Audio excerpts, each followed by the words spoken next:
Dernière étape avant d'enfourner, badigeonner. L'illusion est totale, cette préparation pourrait être une galette des rois, mais non. Nous nous trouvons en fait dans la cuisine d'un boucher mulhousien. Et après cuisson, pas de doute, il s'agit bien d'une tourte des rois. Et côté recette, on est bien loin de la traditionnelle frangipane. C'est du blanc de volaille, blanc de poulet, qu'on a mariné avec de la liqueur de pêche des vignes et avec des morilles. On a choisi ces ingrédients parce que la volaille, ça reste toujours un produit de fête avec les chapons, les dindes.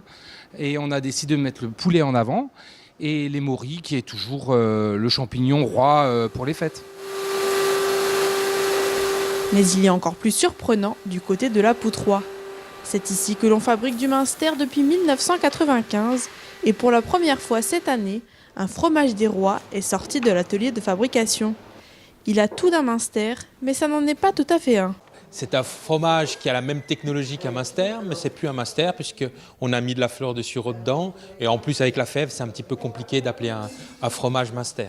Mais alors, on le mange quand et comment ce fromage à l'épiphanie? Le fromage se consomme de plus en plus d'une manière différente. On mangeait beaucoup en fin de repas. Et aujourd'hui, on le consomme de plus en plus en apéritif. Donc pourquoi pas aussi le manger en dessert? D'ailleurs, on mange des fromages type Münster avec du miel, avec des chutneys. Donc ça peut marcher. Donc pourquoi pas essayer avec une galette? Plus d'excuses donc pour ne pas manger la galette des rois, il y en a pour tous les goûts.